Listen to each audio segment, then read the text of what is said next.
So I'm going to start off with the introduction. Next to me is Senator Gary Winfield. Next to him is Attorney Alex Taubes. And then next to him is Inspector General Devlin.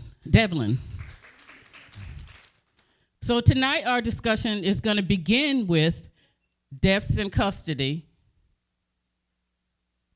And the reason that's so important to us is because I received a report a few years ago. I asked some Yale students to do Freedom of Information.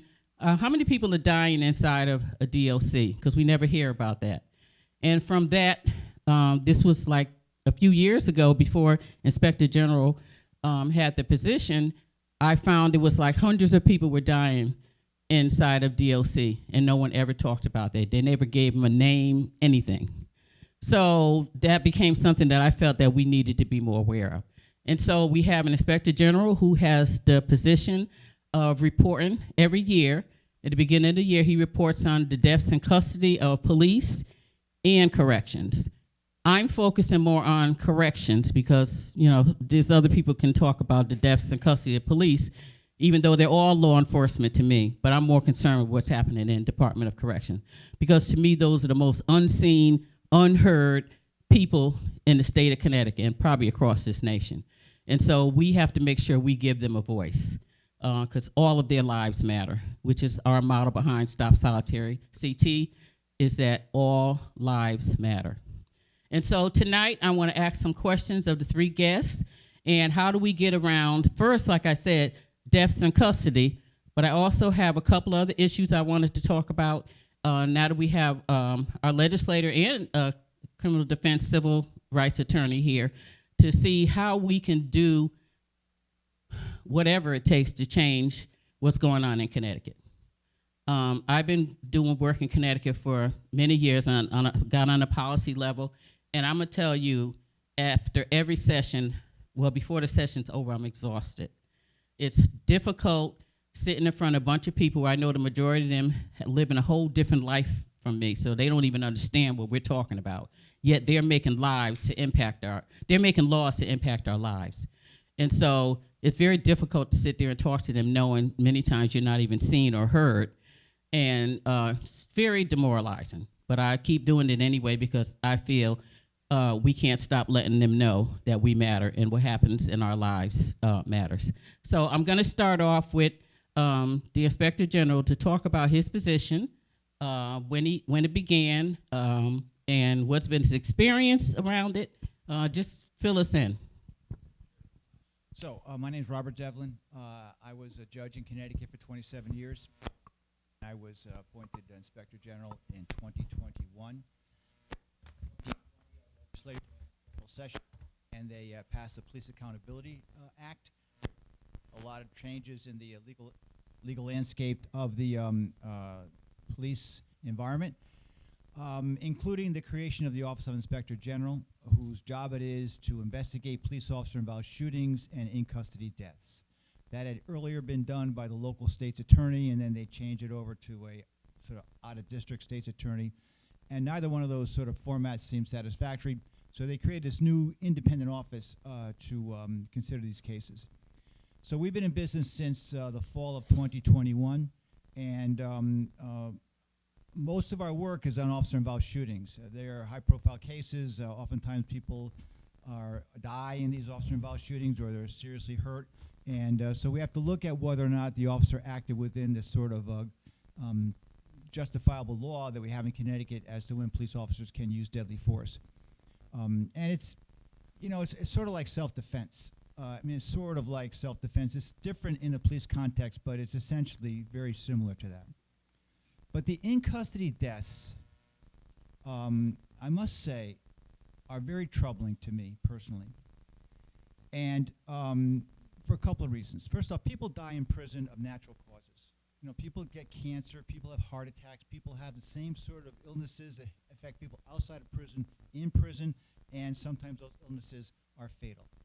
And regrettably and rarely, sometimes people get murdered in prison, where an inmate will actually kill somebody. We have 2 cases pending in our state right now where inmates killed their cellmate. I mean, these are gruesome, violent, terrible crimes for people who are usually pretty helpless, who are the victims of these crimes. But those cases are handled through the court process. But then you have suicides. And suicides are difficult in the sense that the Department of Corrections tries to identify people who are at risk for suicide. So they have this tool, this assessment tool that they ask people a series of questions, which is designed to identify whether someone's at suicidal risk. The problem is, and the DOC doctors will tell you this, it doesn't work. Because people who are committed to commit suicide will lie on that. So have you thought about killing yourself in the last 30 days? No. But they have. They've thought about constantly, day and night and day. They have. No. Have you ever tried to take your life? No. But they have. And so what you look at, though, what are the sort of characteristics of people who do commit suicide in prisons? And they're remarkably similar. It's almost always someone who's gone from the street into prison. It's almost always someone who's gone from freedom into a completely restricted environment. And they're plunged into depression, and they have an extremely difficult time dealing with that. And so it's those that we just had one this week up in Corrigan, out in eastern Connecticut. The fellow had been in jail 1 week, and committed suicide. It's almost always within the first 30 days. That's a nationwide statistic. Almost always within the first 30 days, these people commit suicide. And almost always they're people who are going from out to in, and it's this combination of sort of this environment, jarring changes in environment that causes them to plunge into depression to the point, a degree, where they would actually try to kill themselves. And so what I've looked at are things like, how do you sort of prevent people from getting, almost always hangings, by the way. Almost all suicides in prisons are hangings. How do you do that? How do you prevent people from getting anchor points and ligatures and things like that? And we've looked at that. We've looked around the country at different places that have done that and had some success. And so trying to work with correction people on that. And of course, the other thing in prison, deaths in prison, other natural causes in suicide are drug overdoses. And you can get drugs in prison. That's not news to anybody. You can get drugs in prison. And sometimes you get, just like on the street, you get bad drugs. Or sometimes on the street, people take drugs that they can't handle, and they have overdoses. And so, we are trying to work on ways that maybe address that. So that's all I have to say. Thank you. Thank you. Thank you for that. One of the things I'd like to know, and I'll ask Senator Winfield to weigh in on it. I'd like to, when I read these, I see accident, suicide, homicide, natural, undetermined, therapeutic complications. And I'd like to know how we can, first of all, if you can define what therapeutic complications and undetermined are, and then we can have senators speak to how do we get more information about who's dying besides something saying, 10 people died from suicide. Yes. Okay. That's the medical examiner's office. The medical examiner's office has 6 categories that they category deaths, and it's a medical determination they make, and it's suicide, homicide, therapeutic problems, accidental, and these are terms of art for the pathologists that work in the medical examiner's office. They have certain specific definitions for each of them. Some are common sense definitions that we know about. I think therapeutic complications are someone, I think, who dies as a result of some maybe botched operation or something like that. I think it's more of a question of their treatment has failed and has caused their death. But that's a medical determination, not a legal determination it's made. So what is undetermined? And when you get something that says undetermined from the medical examiner, do they investigate what actually caused the death, or does it just stay undetermined? I actually think what they do is they will send out body fluids to this laboratory in Pennsylvania that does this detailed chemical analysis of what's going on in the person's toxicologically. Are they have drugs in them? Do they have poisons in them? Do they have other sorts of things? And sometimes that helps them determine the cause of death. Other times I think they're just they don't know, so the catch-all is undetermined. Okay, Mr. Gary Winfield, can you respond to what can I've happen? known you like 25 years. Come on, Barbara. Oh. I'm sorry, I'm in public. I don't want to say Gary. That's my name. You go ahead. Go ahead.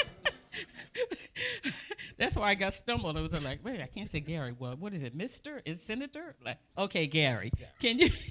Can you please tell us, when you get these reports and you see things like undetermined and therapeutic complications, is there a way, first of all, does it cause you to ask questions like, what does this all mean? And if so, how do we get the Inspector General to give us more information? Like, I'd like to know something about this person. Like, we hear about the person, say they'll give you the name and say they were found unresponsive or they committed suicide. I would like to know where they come from, how old are they, what's their race. I'd like to know more information. How do we get that? Yeah. So thank you for the question. So I guess I'll answer that question this way. When I first showed up, those categories were categories that made me ask, what does this mean? At this point, as was suggested by the Inspector General, I know what the categories are. I know generally what is being attempted there. And it doesn't have to be a botch, by the way. It could just be that the medical intervention wasn't successful, right? So I have that understanding, having done this at this long. You and I had a conversation, I believe at the beginning of the year, maybe the end of last year.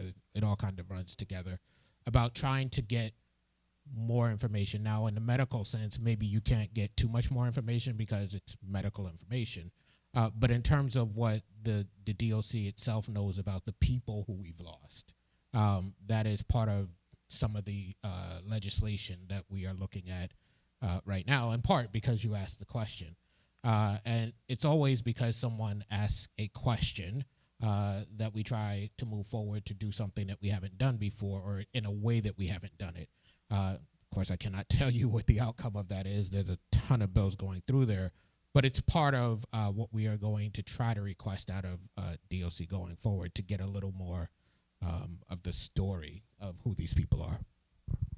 Because I'm really interested, like, especially what the age. What is the age of are these young kids all dying?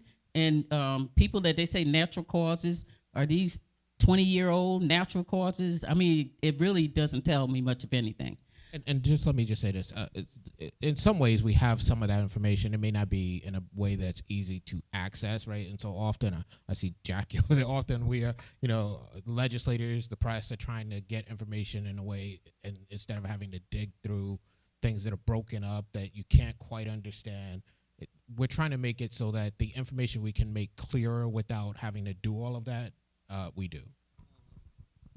Okay, and I'm going to bring Alex in, but I just want to make a point to what we just talked about. There's a case that we're really pushing to have made public. A video of, we heard, was a beating death of a person, J. Allen Jones, in Garner facility in 2018. They're doing everything they can to keep the video from coming out, which should tell you something right there. And I wonder, when I'm reading the investigation, they said there was a person, incarcerated person, a janitor, who witnessed some of this. And so his statement said, I seen them beating on this kid, but I left the scene because I didn't want to be a part of it. But he said, but when I went back in the room, they made me clean it up, and it was a mattress with a lot of blood. So it makes me wonder what really happened, and if that janitor hadn't seen it, would that have been another one of those undetermined deaths? So those are the questions I have in my head. How many of those undetermined are what happened to Jay Allen? But nobody's asking the question. Alex. Thank you, Barbara, and I want to thank you for having me here tonight and to be on this panel with Inspector General Devlin and Senator Winfield. Gary. I know Gary, too. And I want to start where Barbara just left off, because on March 21, 2018, the simple act of refusing a strip search cost J. Allen Jones his life. The prison surveillance shows multiple officers pepper sprayed him, punched him, pinned him face down, and more than 2 years before George Floyd was murdered, J. Allen Jones gasped, "I can't breathe," while the restraint continued for nearly 30 minutes. The medical examiner ruled that case a homicide, but no criminal charges were ever filed in the case of J. Allen Jones. And the Office of the Attorney General is currently arguing in court that the video should not be released to the public. So as Barbara said, what happens behind those walls stays behind those walls until bodies come out in body bags. Every day in America, 10 to 15 people die in prisons and jails. And here in Connecticut, in 2023, 37 deaths reported meant one person dying on average every 10 days, which was equivalent to the national crisis. On February 24th, 2022, 2 people died on the same day of a fentanyl overdose at New Haven Correctional Jail. We can stop these deaths from happening, and the first step that we need to take is to ensure that many people in our jails and prisons actually don't belong there at all, because they are the people who are most vulnerable in our society to these fatal outcomes. These are the people who are most vulnerable to overdoses, often dying within a few hours or days of them arriving. These are the people with the most serious mental health illnesses and problems that need treatment through mental health programs, not incarceration. And yes, we need to provide transparency so that these dehumanizing practices are not normalized, swept under the rug, and kept from us for years.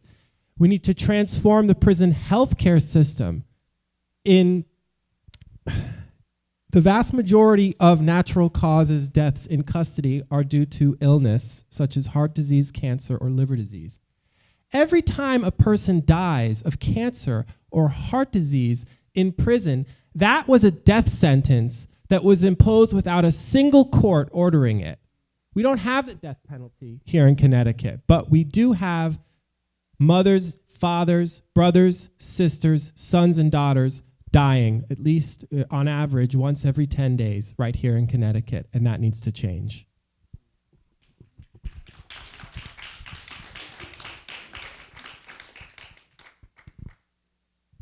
So what do you say to that, Gary? How do we change that information about people just dying in prison like this, and it's just normalized? And what do you say also to the campaign that we've had for years now, not weeks or months, but years, trying to keep drugs from getting in the system because nobody wants to talk about the correctional officers who bring drugs into the system. We want to make it about the people that are visiting, even though during COVID, when nobody was visiting, the drugs were in the system anyway, so they couldn't blame anyone else. We've had many officers who've been arrested for selling drugs in the prison. So we know it's a reality, even though they don't want to talk about it. So how do we stop that from happening if we don't even give officers a pat down or anything when they come into prison? They can just roll right in with all of their drugs and nobody's paying attention.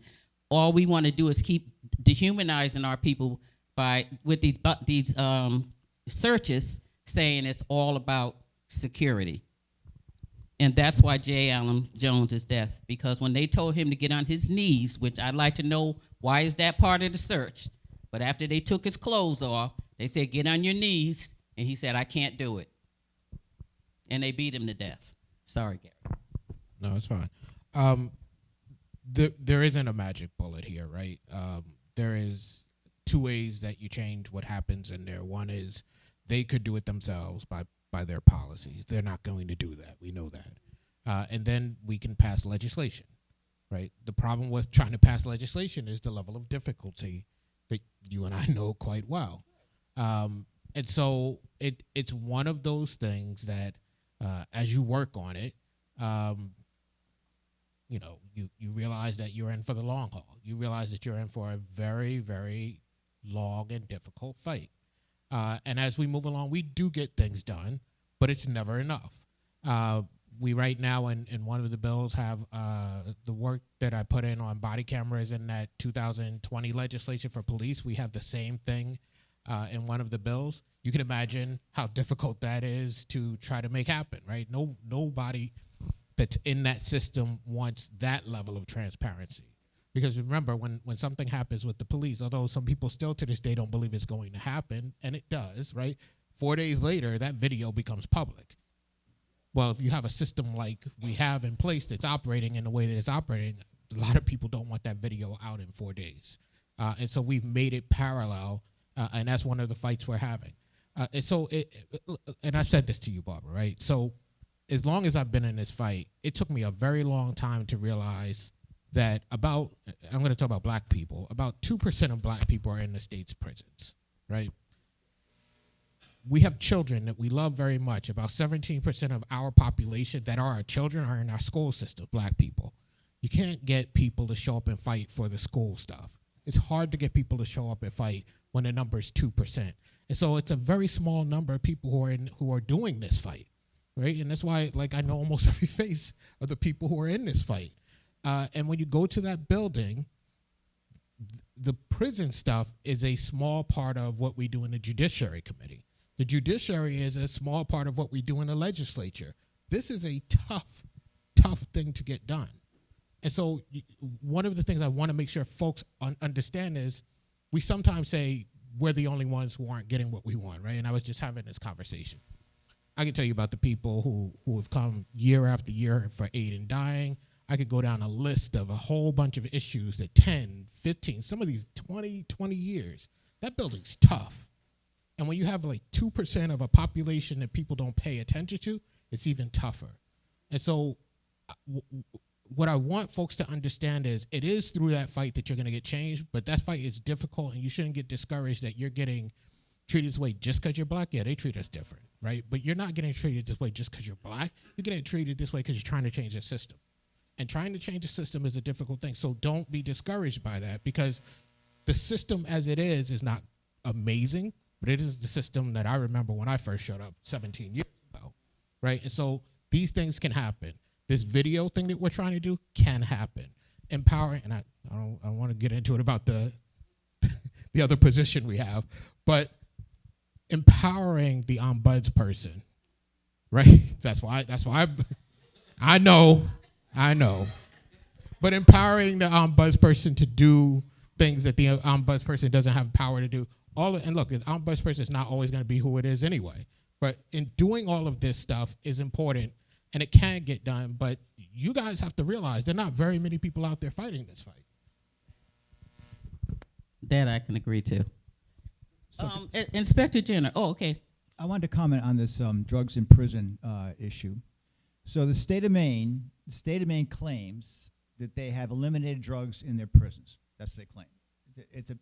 But they did it in a two-step process. First off, people denied there were drugs in prison, so they tested the wastewater of every jail in Maine to see whether there were drugs in there, and there were. They had chemical proof that there were drugs, controlled substances inside these prisons. That's the first thing they did, which was a smart thing to do, I thought. And the second thing they did is they purchased some sophisticated testing equipment and tested everybody. From the janitor to the warden, you go through some detection apparatus that can tell whether or not you have controlled substances on your person. And they claim that worked. But whether it works 100%, I don't know. But I think those would be sensible steps that the Department of Corrections should think about in terms of trying to eradicate drugs in Connecticut prisons. Test the wastewater. How hard could that be? We have a whole, Department of Toxicology in Connecticut that can do that. And then the other thing is money, and money is important, and money is scarce, and so you have to sort of make decisions about stuff like that. But have some blue ribbon panel that could evaluate whether there are machines that are reasonable that could actually successfully test for that stuff. So anyway, that's one experience of one state that tried to address this problem. And did I hear you right? They test everybody? Yep. Janitor and all? Yep. Vendors. And did that stop the drugs from coming in the system? Is that ongoing? Or is that no, it's ongoing. It's ongoing? Yeah, it's ongoing. And they've tested the wastewater after? Good question. I don't know. I think they did. No, honestly, I think they did. I think they did. Yeah, I think they did. That was their claim. That was their claim, before and after. Correct. So as a social worker, the first thing I think about, and I've asked the question of people inside, why so much drug use? And I've been told over and over again, the only way we're going to get through what they're doing to us is to be numb. And that's why we need drugs. So as a social worker, instead of trying to figure out who's bringing the drugs in, I would want to change the conditions that cause people to feel the only way we're going to survive this is if we're numb and we numb ourselves with drugs. So let's work on that. Can I say something to that? So, it's interesting. So when we used to have the Supermax, I remember the first time that I went there, and they were marveling at the design of the place and how it breaks you as you go in, because you go down and the walls close in on you. And then we wonder why people have mental health issues, right? Like, the system is literally designed, and this is what they said, it was designed to break you. It's also, conversely, when you leave, it would open up and all of that, but that's a long way down the road, maybe. And so when you go into a system, part of the system that's not the Supermax, it's not much better, right? And so you go in there, and we have this self-assessment, and make sure we understand this. This isn't an assessment by somebody who's trained. Right? It's not like we're missing it because it's hard to detect when someone who's trained is sitting with you. This is a self-assessment.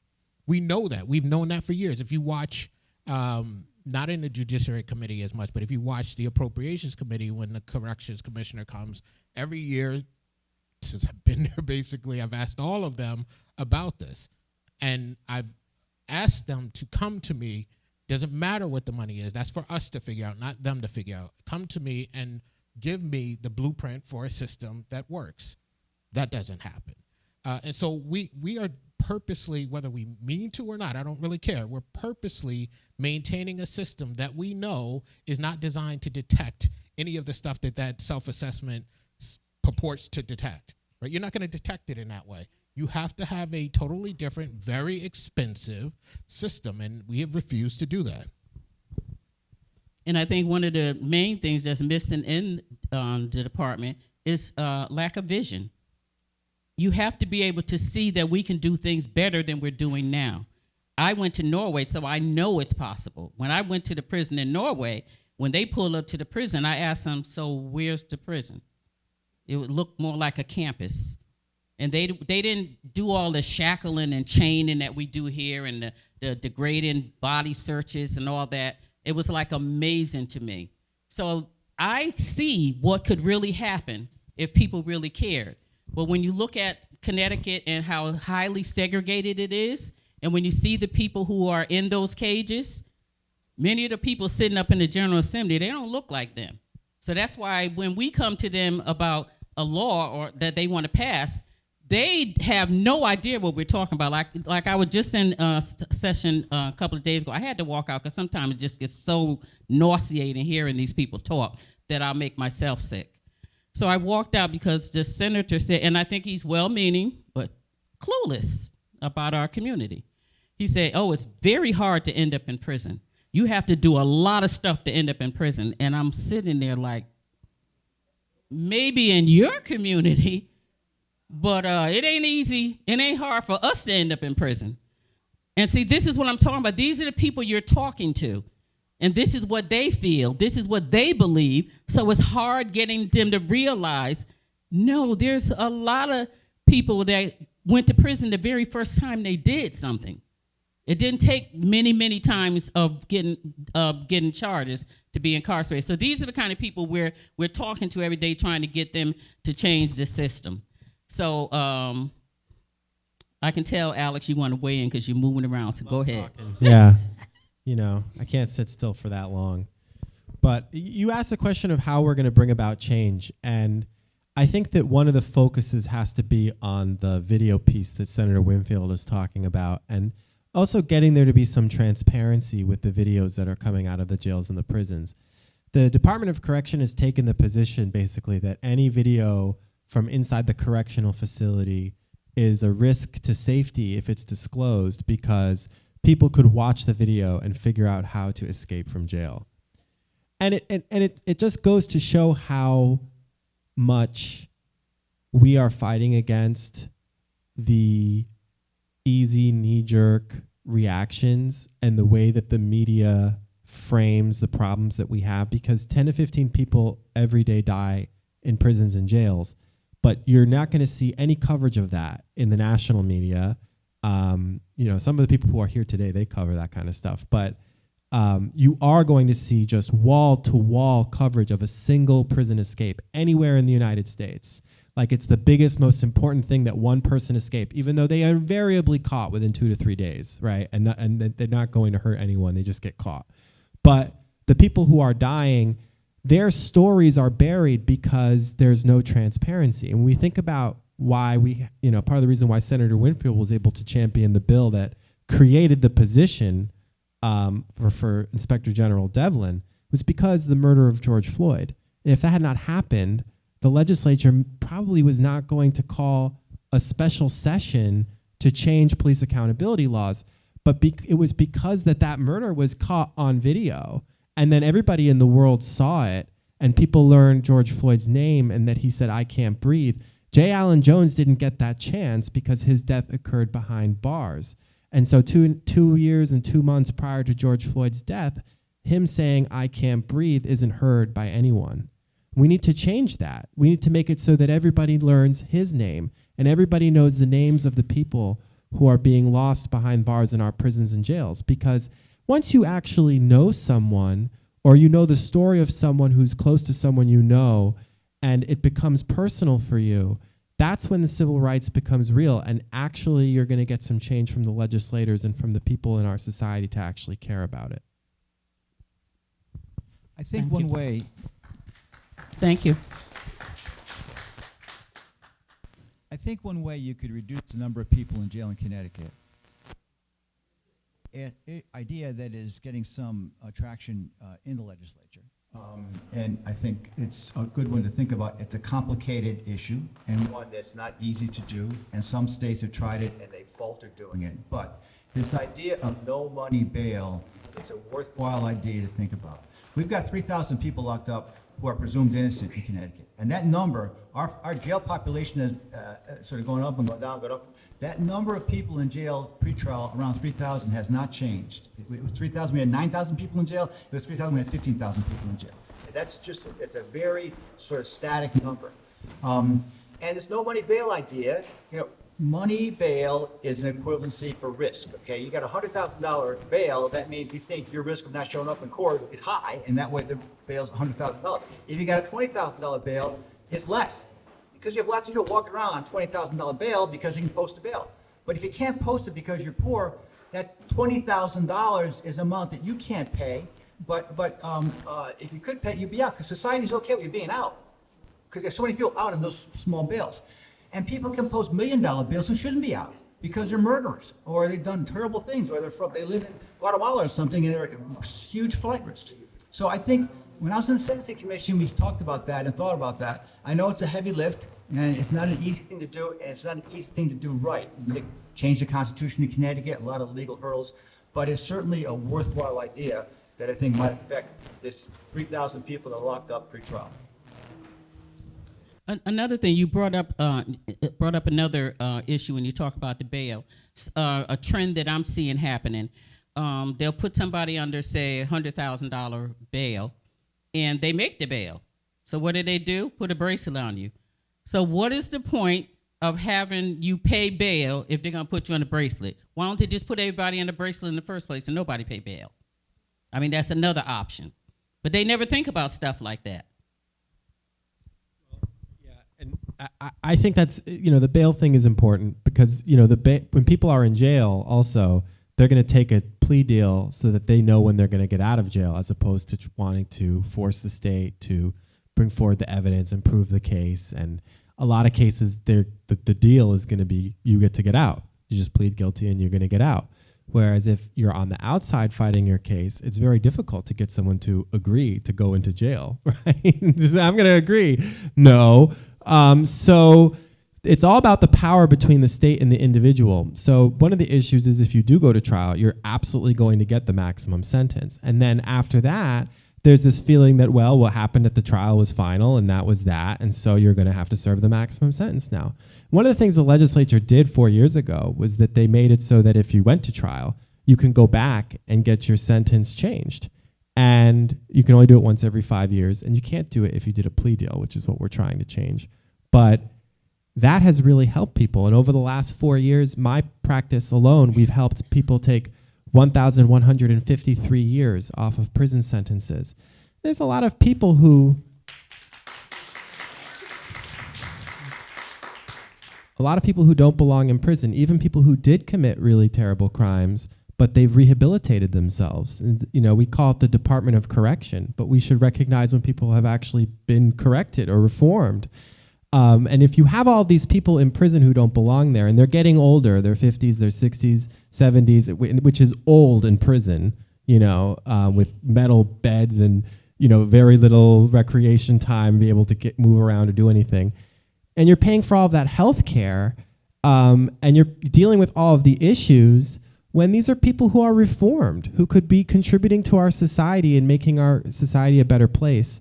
So, you know, we need to really think about whether the criminal system is always, and the prison system is always a solution to problems, and we also have to remember, you know, yes, crimes have to be punished, and if you do something bad has to happen to you. But it always seems that gets reserved mostly for people of color. You know, revenge and vengeance and punishment, that's really enacted on people of color. When it's a person who's not a person of color, it's, you know, what about the mental health? And do we think about their upbringing? And, you know, this was an aberrant, isolated incident. So if we just have fewer people in jail and prison overall, that's going to help a lot of these problems. Another problem we could address when we talk about all the people in prison, a lot of time we passed the PROTECT Act, which means all these lockdowns all day, 22 hours or more a day, was no longer something you could do. It's being lawless to do it. But what the Department of Corrections figured out is they'll just say we're low in staff. And so that's how they continue all these lockdowns. Well, my response to that then, if you're locking people down because you don't have enough staff, and it continues to be, that means you're not going to change that. So why don't we look at not having as many people in prison? Let's look at decarcerating, because they're never going to have enough staff, according to you, for you to obey the law. And so that's the thing about having laws, which I'd like Gary to tell me something, because to keep doing this work is because I feel like I don't care what law we pass, DOC doesn't have to obey it. They shirk every law that we pass, and they get away with it. I don't know what it is. Maybe it's the governor we have who's not on board with what's going on or don't care about what's going on in DOC. But DOC gets to do exactly what they want to do and get away with it. I would like to know from Gary, what can legislators do once laws are passed to make them enforce them? Because right now, they do what they want to do. So enforcement, enactment is probably the most difficult part, whether we're talking about this or any of the other stuff that we do. Because, well, for several reasons, but one reason is like right now, right? Right now, I think you know this, right? If it's 10 o'clock in the morning, I'm in the building, and if it's midnight, I'm probably leaving the building. Not much you're doing anywhere else but in that building. But also, as legislators, we have vast responsibilities to a whole bunch of different things that just keep us locked in place. And I'm not going to not try to answer your question, but I want to kind of turn this a little bit. So part of the way that we get defeated in trying to do the reforms is because of the notion of the victim. The victim is often weaponized against the work that we're trying to do. But I find it interesting, and I've tried to express this for the last few years, that there are all kinds of victims, right? There are people who are victims who never expect that this system is going to do anything one way or the other for them, because victimhood is just part of living. I grew up in a community where being a victim, like, that's just what happens, right? I would wake up sometimes and be like, well, the car is gone. I guess I'm not going to school today, right? You're a victim of crime. I would wake up and the TV in my house would be gone. And it wasn't even really a thing. It was a thing, but not a thing, right? But there are other people who live in a community where if anything happens, the one thing that has happened to them in their whole lives is the end of the world. Those are the victims that are being spoken about. And so I think as we do our work, we have to be cognizant of the fact that what it even means to be a victim and what is expected out of the system is only speaking to a subset of of victims. And we have to use that because many of the people who are in that building talking about reform are victims themselves. So we have to change this narrative. When I did the death penalty work, that's actually what made a lot of difference on the death penalty work. Because at that point, every victim or their family wanted the death penalty. And that just didn't make a lot of sense to me because we're not all the same. I don't care what you're talking about. And so I went out and started talking to people and discovered a lot of people who have had family members who were murdered and some horrible crimes who were like, I don't want that. And we brought those people into the legislature, and it began to change the narrative, and legislators hearing this could no longer really say the things they were saying. But on this issue in general, we've never changed the paradigm. We've never changed the way that this conversation happens. And I think that's one piece that we have the ability to do something about that we haven't really done because we're so busy doing the work. And the work is critical, but they are using that weapon against us. And so we should take that weapon away. Yeah, just to jump on that, I had a hearing with one of my clients who was convicted of manslaughter, and the mother of the victim came to the hearing, and she had planned to give a speech that was prepared with the help of the victim's advocate opposing my client ever getting out of jail. But after she heard my client's daughter, his friends and family, some of the therapists he had worked with, the artists in prison program, his college professors in prison speak. And right before the judge was about to turn off the hearing, because it was about to be adjourned, she asked to be heard again.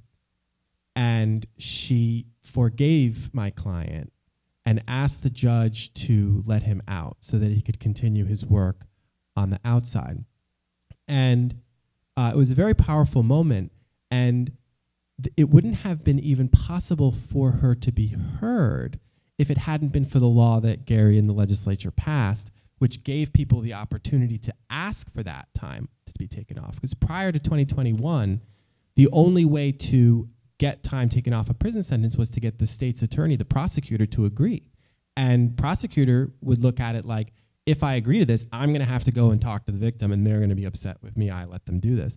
So because they make that assumption, but because our legislators and because of the criminal justice reform work, we didn't make that assumption. There were a lot of opportunities for grace that didn't exist prior. I wanted to talk to the Inspector General about the what's coming up now. When Gary probably can tune in too. We're getting ready to choose another Inspector General, and I'm looking at the candidates, and the majority of them have been prosecutors, or one was actually a former police officer. And when I look at that, I'm saying this is exactly how we maintain this system. We keep putting the people that cause the problem, and we keep them in the system. Like, to be on, just to have that position, you have had to be, if I'm correct, prosecutor, judge. I don't even know if a public defender ever would get the position, but you have to be one of those people to get that position. And for me, that's how we keep maintaining this system. Why can't we choose somebody that has not been a prosecutor or a judge to be Inspector General? Well, it's not a requirement that you be a former prosecutor. That was the original statute that was changed. So it's not a requirement at all to be a former prosecutor. And one of the candidates that's going to be interviewed on Tuesday is a former public defender. He happens to be a judge now down in Stanford, but he's a former public defender. You have to have a certain... Is that the one that was the police officer first in Madison? I know there's one that's a police officer now that's an attorney. I think Okay. that's Judge Randolph, who was a public defender. Right. And actually you raised a really good point, Barbara and Inspector General, because there is interviews for that position taking place on Tuesday. And I know some people who are here are going to be there advocating. And that's really important because it's that's the input that goes into the decision is the advocacy. Yeah, and I think if we change the statute, then it wouldn't be somebody like Gus could be the Inspector General. Well, I think the statute. I'm just saying. The statute is open. Yeah. I'm just saying we can have somebody like that. We don't have to look for a prosecutor or a judge to have this position. I have to give the inspector general credit too, because I think that you brought the first prosecution of a police officer for using force in like 30 years in the state of Connecticut. It hadn't been one, and it was a very challenging thing to do. And unfortunately, it didn't result in a conviction. But just the fact that there hadn't even been a case, that would lead someone to think just because they have a badge that they can't be arrested. And at least that because of what you did, that was no longer the case. That leaves me another question then. Okay, so how long have you been on the position? How many cases have you looked into, and how many did you actually say was unjustified? Out of all the cases that you had, and I know that one wasn't. Was that the only one? That's the only case that's gone to trial where there's been an arrest of a police officer. We made a recommendation that a police officer be decertified, that is, they lose their ability to work as a police officer. And we had a hearing on that with the local board of police commissioners in the town that was involved there. That's working its way through the process. And we got a couple of cases on our docket now, or list of cases now that are close, and we're looking at them carefully. But the truth of the matter is, the law is set up in a way, and I'm not criticizing this law, but this is the law, that I have to prove beyond all reasonable doubt that a police officer was not justified in using force. I have to prove beyond all reasonable doubt that the police officer was not justified. And I'm not saying that's an unfair burden, but it's a heavy burden. It's a heavy burden. And so we look at, and I think, Barbara, to be an effective inspector general, you have to be a pretty good lawyer to start off with. I mean, I think someone from the street, I know they have intention, but I think they would be struggle in the job. I really do. Anybody they're going to prosecute is going to have a lot of lawyers, like a lot. Somebody from the street, they would have a problem. Why is that? All that legal It's jargon. because it's literally the inspector general is like is a prosecutor, like is a lawyer. Just because you're from the street, you're not educated enough to know legal terms. No, I don't think you meant it. non-lawyer. So it's still, there's a lot of us that has gone to law school. Okay. That's been in the street. So that assumption, just because a street person in the BI, that was distasteful for me. I'm sorry. Okay, I didn't finish. I just because I'm still talking to the inspector general because he was talking about the cases that are open now. I know there's a case that just happened in Bridgeport where a person was shot in the back, running away, and I'm trying to understand why was that even. What is there to think about? I mean, because I thought you were only justified if you thought your life was at risk. If you're running away from someone, you're certainly not putting that person at risk. So what is there to think about? Well, in that case, there's a question about whether or not the man had a gun in his hand. Did he turn around and use it or something? I Or did not- point it? It's under investigation. I don't want to prejudge it, but there's a claim anyway that he had a gun in his hand. Was that a gun that they found hours later, I think I'm hearing? No, they found that gun that night. That was bad information. It was on him? Oh, so the gun was on him. He had the gun in his hand, allegedly, and so we're looking at that. Okay. Because I heard it wasn't even a gun. But okay. I heard it was vape. There's a case that I've been involved in involving the police that the shooting occurred in December of 2017, and the lawsuit is still ongoing as of 2025. It's 8 years of litigation. And the most recent development was that after the Second Circuit Court of Appeals in Manhattan ruled that the case should go to trial, 2 weeks ago, City of New Britain filed a petition to the United States Supreme Court asking the Supreme Court to dismiss the case. And so it's these cases, the police have incredibly strong laws protecting them, you know, unlike the laws to protect us, you know, when things happen and to hold people accountable for the things that happen to us. They seem to have like a lot of recourse and ability to delay things. So like J. Allen Jones' case, the death that occurred in 2018.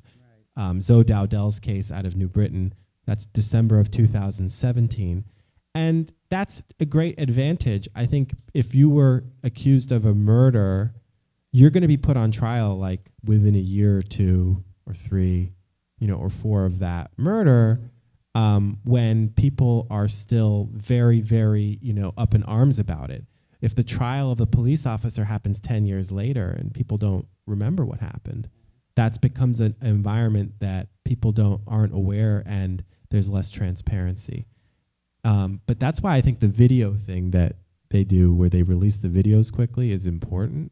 But the videos can also be misleading, or they don't show the whole picture. So it's a part of a process.